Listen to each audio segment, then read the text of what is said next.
नमस्कार दोस्तों, मैं धर्मेंद्र जोशी आप सबका स्वागत करता हूं। आज हमारी हिंदी की 11वीं या 11th क्लास है, जिसमें हम पढ़ने वाले उपसर्ग। उपसर्ग क्या होते हैं और उपसर्ग की परिभाषा क्या है। फिर इसके बाद 12वीं क्लास में जो हम पढ़ेंगे दोस्तों, वो पढ़ेंगे प्रत्यय। तो उपसर्ग के बारे में सबसे पहले हम बात करते हैं। भाषा के वह सार्थक एवं छोटे खंड जो किसी शब्द के आरंभ में लग जाते हैं एवं उससे मिलकर किसी दूसरे शब्द का निर्माण कर देते हैं, वो क्या कहलाते हैं? आपके उपसर्ग। मतलब किसी छोटे खंड, मान लो एक छोटा सा शब्द उसके आगे जुड़ जाए तो इस तीसरा शब्द बना दे, वो क्या कहलाते हैं? उपसर्ग। उपसर्ग उपसर्ग शब्द का अर्थ होता है समीप आकर नया शब्द बनाना। समीप आकर नया शब्द बनाना, अर्थात किसी शब्द के साथ लगकर नया शब्द बनाता है। उपसर्ग लगने के बाद शब्द का जो है अर्थ बदल जाता है। पहले जो अर्थ होता है उसमें परिवर्तन हो जाता है, क्योंकि नया शब्द बन जाता है वो। फिर इसके उदाहरण की बात करें हम, तो जैसे है अ प्लस भाव। तो अ प्लस भाव से क्या बन गया? अभाव। तो भाव अलग शब्द है और अभाव अलग चीज़ है। भाव का मतलब किसी चीज़ का मोल भाव करना, और अभाव मतलब किसी चीज़ की कमी होना। तो अ जो है इसमें उपसर्ग लगा और इसका मीनिंग पूरा का पूरा चेंज हो गया। ऊपर दिए गए उदाहरण में आप देख सकते हैं कि पहले भाव शब्द बिना उपसर्ग के उसका मतलब था भावना, लेकिन जब उपसर्ग लगाया तो उसका मतलब हो गया कमी। उपसर्ग लगने के बाद उसका मतलब बदल गया। कहने का मतलब उपसर्ग लगने के बाद जो शब्द होता है उसका पूरा का पूरा मीनिंग बदल जाता है। उपसर्ग के जो भेद है, भेद मतलब टाइप से जो हैं, वो है सबसे पहले संस्कृत के उपसर्ग, हिंदी के उपसर्ग, उर्दू फारसी के उपसर्ग, अंग्रेजी के उपसर्ग, और आपका उपसर्ग की तरह प्रयुक्त होने वाले संस्कृत के कुछ अवयव जो उपसर्ग का काम करते हैं। दोस्तों यहाँ पे अब हम बात करते हैं संस्कृत के उपसर्ग। संस्कृत के कुल 21 उपसर्ग होते हैं जो नीचे दिए गए हैं। सबसे पहला उपसर्ग है आपका अति। अति का अर्थ होता है ज़्यादा या अधिक। सबसे पहली बात तो अति का मतलब क्या होता है? ज़्यादा या अधिक। तो जिस शब्द में अति जुड़कर मतलब अति उपसर्ग जुड़कर जिनका निर्माण हुआ है वो निम्न है। सबसे पहला अतीन्द्रिय, अत्युक्ति, अत्युत्तम, अत्यावश्यक, अतीव, अतिकाल, अतिरेक, अत्यधिक, अत्यल्प, अतिक्रमण, अतिवृष्टि, अतिशीघ्र, अत्याचार आदि। अब दोस्तों यहाँ पे क्या है? अ और आधा त, अत्यधिक। आपको यहाँ ध्यान रखना है कि जितने भी यण संधि के एग्जाम्पल हैं उन सब में आपका यण संधि के एग्जाम्पल है, और जिसमें यह आधा त और यह है उसमें कौन सा उपसर्ग लगा है? आपका अति। जैसे अति धन अधिक, अत्यधिक, इस टाइप से अति धन उत्तम, अत्युत्तम, आपका एग्जाम्पल जैसे मान लीजिए अति धन अल्प, अत्यल्प। तो जितने भी आपके यण संधि के एग्जाम्पल है उनमें अति उपसर्ग आपको देखने को मिलेगा। फिर आता दूसरा उपसर्ग जो है अनु। अनु उपसर्ग, अनु का अर्थ होता है बाद में या क्रम में। बाद में या क्रम में। जैसे हम बात करें अनुरूप, अनुपात, अनुचर, अनुकरण। इसको आप ऐसे भी ध्यान रख सकते हैं कि अनु अगर इसमें से हटा दें तो इसके बाद का शब्द का अर्थ अलग होता है, और अनु लगने के बाद शब्द का अर्थ अलग होता है। अनुशासन, अनुक्रमांक, अनुकंपा, अनुज, अनुशंसा। अब यहाँ अन्वय है, ये आपका फिर यण संधि वाला आ गया। अब यण संधि में जो है आपको वह दिख रहा है, उससे पहले आधा कटाक्ष। तो इसमें क्या है? आपको अनु, अनु उपसर्ग इसमें आपको दिखेगा। जैसे अति दिखा था ऐसे यहाँ पे अनु दिखेगा। अन्वीक्षण, अन्वेषण, अनुच्छेद, अनुदित, अनुवाद, अनुस्वार, अनुशील, अनुकूल, अनुक्रम, अनुभव आदि। फिर दोस्तों तीसरा जो उपसर्ग है वो है अ। अ का मतलब होता है आपका अभाव, अन, निषेध, नहीं, इस टाइप से इसके और विपरीत। अ मतलब अपोजिट भी बताता है, तो अ के जो मीनिंग है उसके आधार पे कौन कौन से शब्द बने, मतलब किन शब्दों में अ उपसर्ग लगा। जैसे अथाह, अनाचार, अलौकिक, अस्वीकार। जैसे स्वीकार का अपोजिट क्या? अस्वीकार। अ का मतलब विलोम होना, इसके विलोम जो शब्द हैं। फिर अशोक, अहिंसा। शोक में अ लग गया तो नाम हो गया। अहिंसा, अवगुण, अर्जित, अधर, अपलक, अटल, अमर, अचल, अनाथ, अविश्वास, अधर्म, अचेतन। मतलब आप इसमें से अ हटा के देख सकते हैं। अ हटाने के बाद भी कोई शब्द जो रहेगा उसका एक कोई ना कोई मीनिंग आपको देखने को मिलेगा। फिर अगला जो उपसर्ग आता है दोस्तों वो है आपका अप। अप उपसर्ग का मतलब होता है बुरा, अभाव और विपरीत, हीनता या छोटा। ये इसके मीनिंग है अप के। तो जैसे अपव्यय, अपवाद, अपकर्षण, अपहरण, अप्रयोग, अपशकुन, अपेक्षा, अपयश, अपमान, अपशब्द, अपराध, अपकार, अपकीर्ति, अपभ्रंश आदि में क्या जुड़ा हुआ आपका अप उस उपसर्ग जुड़ा हुआ है। फिर आता अभी। दोस्तों अभी जो उपसर्ग है, अभी का अर्थ होता है सामने, पास और इच्छा प्रकट करना, चारों ओर। इसका मीनिंग होता है जैसे अभिनंदन, अभिलाप, अभिमुख। अब यहाँ पे देखिए अभ्युत्थान, अभी प्लस उत्थान, तो यहाँ पे क्या हुआ अभी प्लस उत्थान। इति था तो अति में आपको त और या था, तो हम क्या कर रहे थे अति। ऐसे ही यहाँ पे आप देखिए अभी प्लस उत्थान, अभ्युत्थान होगा, अभियान, अभिसार, अभ्यागत। अब अभ्यागत में फिर आपको ऐसे कुछ शब्द हैं जिनको ध्यान रखना है। जैसे यहाँ पे अभिलाषा, अभी जहाँ पूरा लिखा वहाँ तो आप ध्यान रख सकते हैं, पर अभ्युत्थान में अभी पूरा नहीं लिखा है, अभ्यागत में नहीं लिखा है, अभ्यास में नहीं लिखा है, इसके अलावा कहाँ अभ्युदय में नहीं लिखा है। और आपके ऐसे शब्द देख लेते हैं अपन इसमें टेबल में। बाकी शब्द और आपका एक अभ्यर्थी, अभ्यर्थी में अभी नहीं लिखा और अभ्यंतर। तो ऐसे जो शब्द जहाँ पे अभी नहीं लिखा, इसके अलावा जहाँ अभी लिखा है वहाँ तो आप डायरेक्ट बता सकते हैं कि इसमें जो है अभी उपसर्ग लगा हुआ है। फिर दोस्तों आता है उप उपसर्ग। उप उपसर्ग का अर्थ होता है निकट, छोटा, सहायक, सदृश, गौण या हीनता। उप के जो मीनिंग है, अब यहाँ पे जैसे उप किस में लगा है, तो आपको पता है उपाध्यक्ष में उप लगा है, उपकुल में उप लगा है, उपनिवेश में उप, उपस्थिति में उप, उपासना में जो है उप लगा है, उपदिशा, उपवेद, उपनेत्र, उपरांत, उपसंहार, उपकरण, उपकार, फिर उपग्रह, उपमंत्री, उपहार, उपदेश, उपवन, उपनाम, उपचार, उपसर्ग। उपसर्ग में भी उप लगा है, उपयोग, उपभोग, उपभेद। और अब यहाँ पे जो एक है उपयुक्त और उपेक्षा, तो आपको उपयुक्त ध्यान रखना है कि उपयुक्त में कौन सा उपसर्ग लगा है। फिर इसके बाद उपेक्षा और उपाधि। अगला आता है अधि। अधि उपसर्ग का जो मीनिंग है दोस्तों वो है श्रेष्ठ, प्रधान, ऊपर या सामीप्य। सामीप्य मतलब निकट। जैसे अधिराज, अध्यात्म, अध्यक्ष, अधिनियम, अधिमास, अधिकृत, अधीक्षण, अध्यादेश, अधीन, अधीक्षक, अधिकार, अधिसूचना, अधिपति, अधिकरण, अधिनायक, अधिमान, अधिपाठक, अधिग्रहण, अधिवक्ता, आधिक्य। अब यहाँ पे ये ध्यान रखना है आपको अध्ययन। तो अध्ययन और अध्यापन इन दोनों में जो उपसर्ग लगा है वो आपका कौन सा है अधि। अधि किस में उपसर्ग लगा है अध्ययन में और अध्यापन में। फिर इसके बाद अगला जो उपसर्ग आता है वो है आपका आ। दोस्तों आ उपसर्ग का अर्थ होता है और, सीमा, तक, से या समेत। जैसे आकाश, आरंभ, आमुख, आरोहण, आजन्म, आयात, आगमन। इन सब में पहले आपको दिख रहा है कि आ लगा है। आहार, आकर्षण, आकार, आभार, आशंका, आवेश, आरक्त, आदान, आक्रमण और आकलन। ये तो सीधा आप पहचान सकते हैं। फिर इसके बाद अगला जो है प्रति। प्रति उपसर्ग का मतलब होता है दोस्तों उल्टा। प्रति का अर्थ होता है विरुद्ध, प्रत्येक, सामने, बराबरी, उल्टा, हर एक। जैसे प्रतिवर्ष, हर वर्ष, प्रत्यर्पण। यहाँ पे आपका प्रति आया, प्रति प्लस अर्पण, प्रत्यर्पण, प्रतिद्वंदी। अब ये प्रत्यर्पण में आपको प्रति ध्यान रखना है। फिर प्रतिशोध, प्रतिरोधक, प्रतिघात, यहाँ सब प्रति लिखा है। प्रत्याशा फिर ये ध्यान रखना दूसरा। फिर प्रतिकूल, प्रतिकार, प्रतिष्ठा, ये आप सीधा याद कर सकते हैं। प्रत्येक, प्रत्येक याद रखना आपको, प्रति प्लस एक। प्रतिहिंसा, प्रतिरूप, प्रतिध्वनि, प्रतिध्वनि। जहाँ पे प्रति दिख रहा है वो तो सीधा आप निकाल ही देंगे। प्रत्युत्तर थोड़ा सा अलग है। प्रति यहाँ भी प्रत्यक्ष मतलब त और य,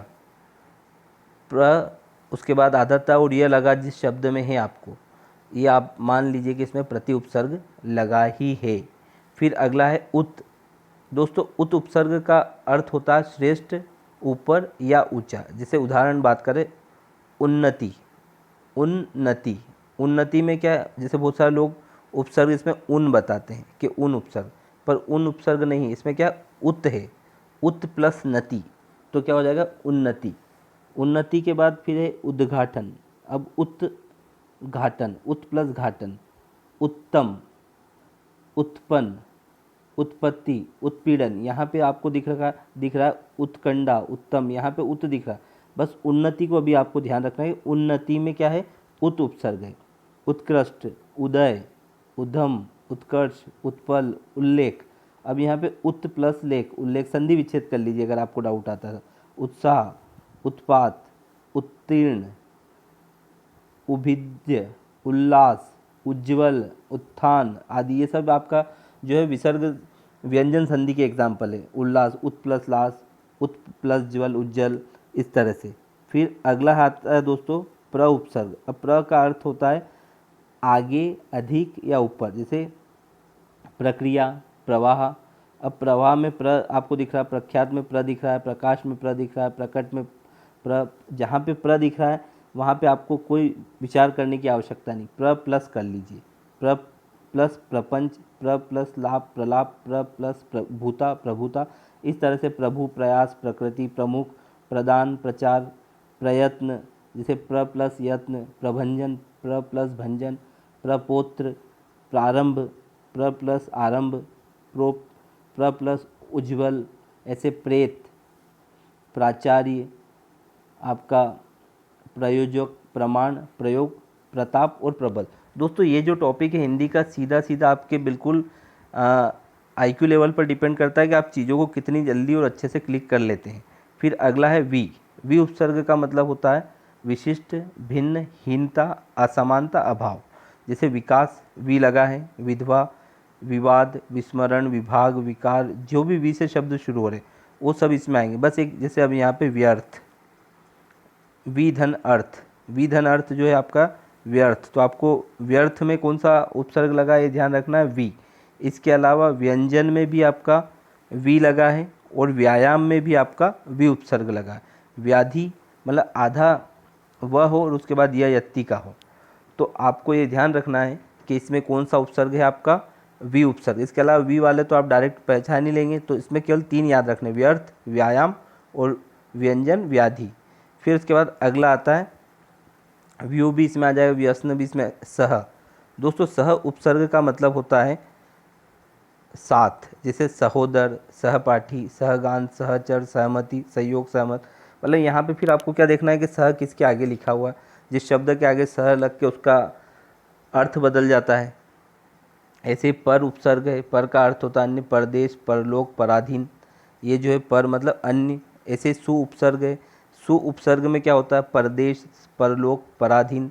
उदाहरण की बात करें, सुबोध, सुपुत्र, सुधार, सुगंध, सुगंध। अब यहाँ पे देखिए आप सब दूर सु शब्द आगे लगा है, ठीक है। इसमें ऐसा कोई शब्द आपको दिख रहा है जहाँ सु नहीं, सारे के सारे शब्द जो हैं सु से ही शुरू हो रहे हैं। फिर आता है आपका सम उपसर्ग, इसका अर्थ होता है अच्छा, पूर्णता या अच्छा, पूर्णता, संयोग, उत्तम और साथ। इसके जो उदाहरण है इसमें भी समधन, मान, सम्मान, समधन, मेलन, सम्मेलन, संधन, समधन, कल्प, संकल्प। अब इसमें आप देखो यहाँ पे या तो ऊपर एक बिंदु दिख रहा है या आधा न दिख रहा है स के बाद, तो ये आपका किस में जाएगा, सम में जाएगा। क्योंकि हम जैसे समधन विधान पढ़ते हैं तो संविधान में क्या होता है जब संधि करते हैं इसकी, तो ये अनुस्वार में पंचमाक्षर में बदल जाता है, या फिर आधा म लिख देते हैं। तो ये सम्मेलन, संकल्प, फिर आपका संतोष, संगठन, ऊपर जितने भी आपके डॉट लगे हुए हैं या फिर आधा म लगा हुआ, वो आपके किस में आ जाएंगे, सम में, उपसर्ग में आ जाएंगे। संतुष्ट, संभाव, संयोग, संशोधन, जितने भी इसमें आते हैं। फिर आता है औ उपसर्ग। दोस्तों औ उपसर्ग का मतलब होता है हीन, बुरा, अनादर और पतन। ये इसके एग्जाम्पल है। जैसे हम बात करें औ किस में लगा, अवनति, अवज्ञा, धारणा, अवगति, अवतार, सब दूर औ लगा हुआ है। अगर नहीं लगा है तो अपने को एग्जाम्पल ध्यान रखना। अब इसमें ऐसा कोई आपको एग्जाम्पल नहीं दिखेगा जिसके आगे अ ना लगा हो। औ लगा है, इसका मतलब ये अ उपसर्ग है। मतलब आपको ये भी ध्यान रखना है कि संस्कृत में अ भी एक उपसर्ग होता है। फिर बात करते परि। परि उपसर्ग का अर्थ होता है चारों ओर या आसपास। अब चारों ओर, सबसे पहले अगर आप इसका मीनिंग जान लेते हैं कि चारों ओर या आसपास की वजह से परिमार्जन, परिहार, परिक्रमण, परिभ्रमण, परिधान, परिहास, उसके अलावा परिश्रम, परिवर्तन, परीक्षा। अब पर्याप्त, यहाँ पे देखिए परि प्लस आप्त, पर्याप्त, पर्यटन, परिधन, अटन, पर्यटन, पर्यंत, परिमित। अब इसका संधि विच्छेद करके आप पहचान सकते हैं कि इसमें कौन सा उपसर्ग लगा हुआ है।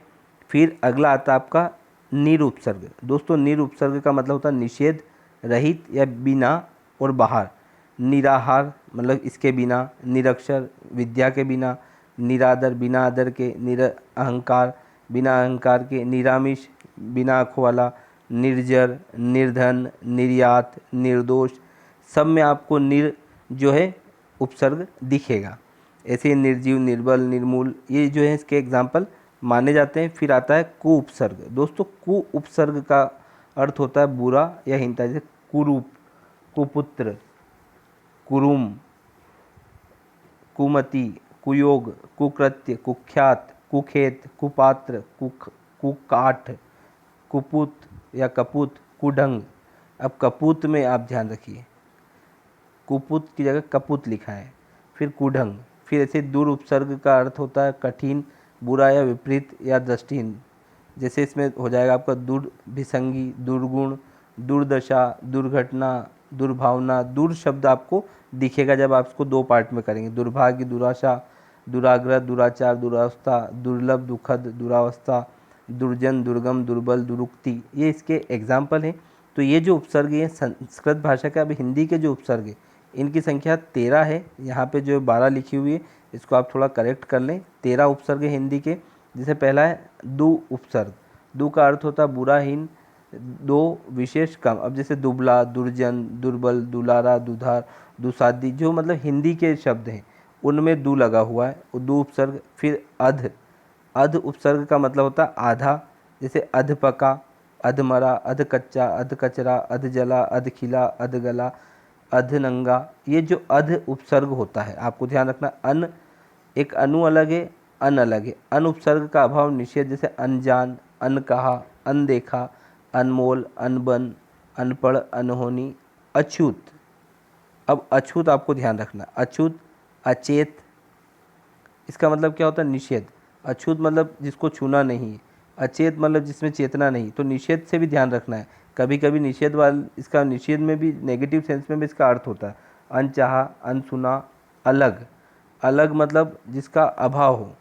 फिर उसके बाद अनदेखी मतलब जिसको निषेध करना हो। तो आपको इस तरह से भी ध्यान रखना है। जो अलग अलग वर्ड हैं जो इस शब्द के मतलब अन के बिना बने हुए। फिर आता है उन। ये संस्कृत में भी है और हिंदी में भी है। अब इसमें से उन का अर्थ होता है एक कम।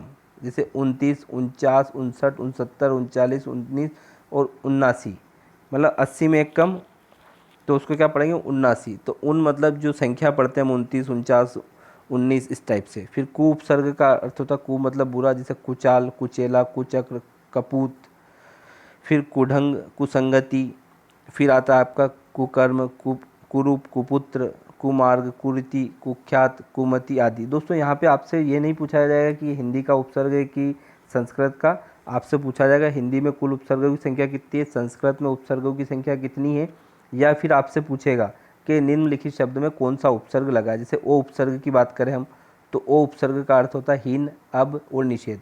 ओगुन, ओघर, ओसर, ओसान, ओघट, ओतार, ओढ़ंग, ओढ़र। ऐसे अ उपसर्ग का अर्थ होता है अभाव, अछूता, अथाह, अटल, अचेत। फिर इसके बाद अगला जो है आपका उपसर्ग है वो है नि उपसर्ग। नि उपसर्ग का अर्थ होता है रहित, अभाव और विशेष कमी। अब जैसे निडर, निकम्मा, निगोड़ा, निहत्ता, निहाल। ये आपको ध्यान रखना है देशज शब्द हैं। देशज शब्द मतलब हिंदी में जो खुद ही क्रिएट हुए हैं। फिर उसके बाद नि उपसर्ग में रहित, अभाव, विशेष और कमी। इसका अर्थ ये होता है, इससे जो बनने वाले शब्द दोस्तों हैं, एक तो निडर, निडर, उसके बाद निकम्मा, निगोड़ा, निहत्ता, निहाल।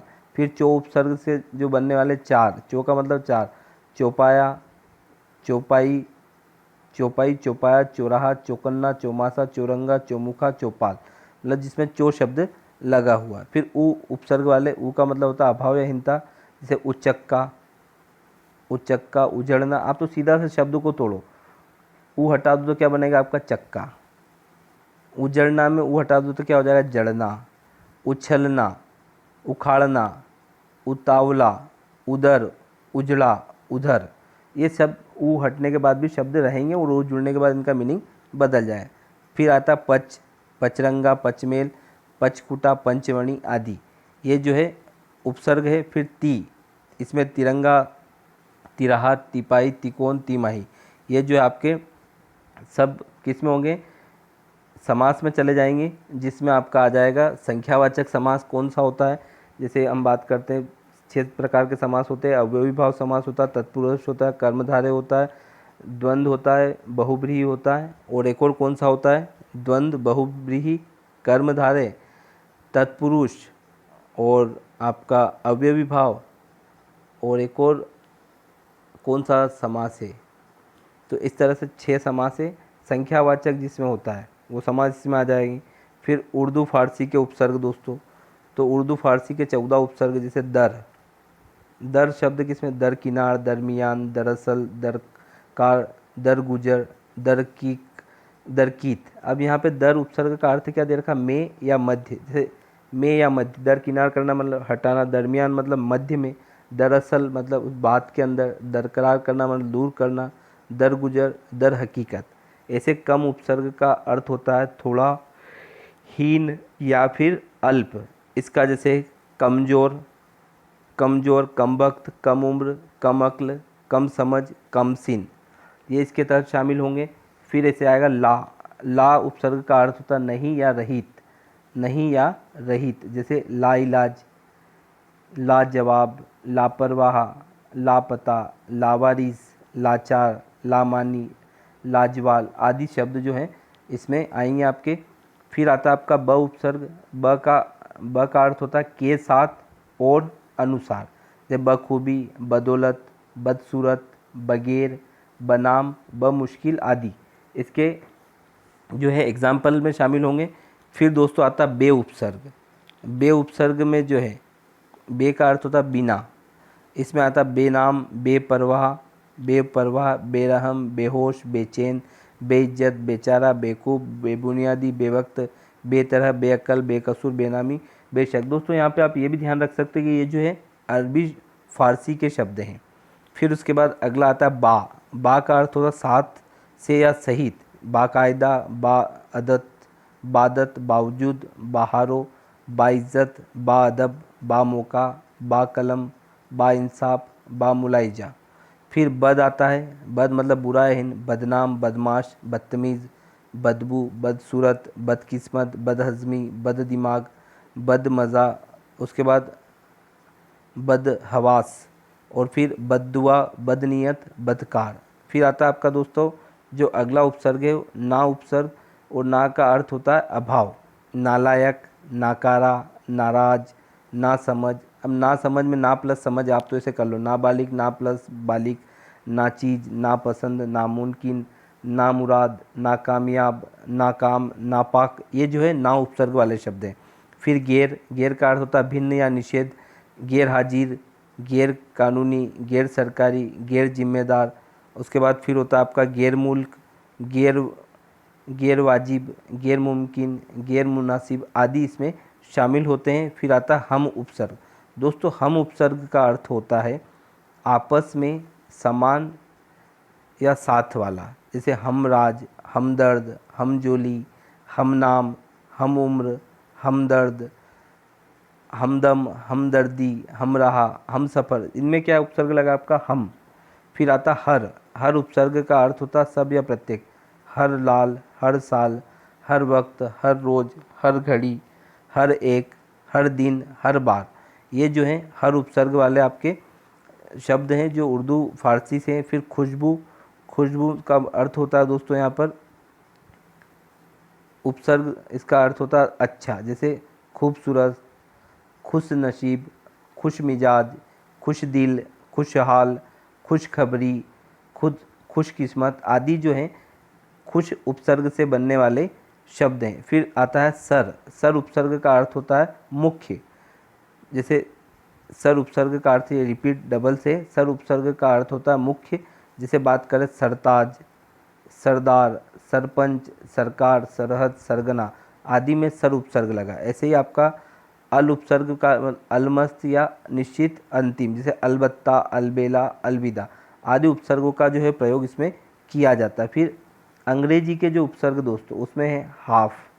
हाफ का अर्थ होता है आधा, जैसे half pant, half body, half ticket, half rate, half कमीज आदि जो है हाफ शब्द जो है उपसर्ग किसका है? आपका अंग्रेजी का। फिर सब आता है। सब का अर्थ होता है अधीन, नीचे, जैसे जो आप बनना चाहते हो।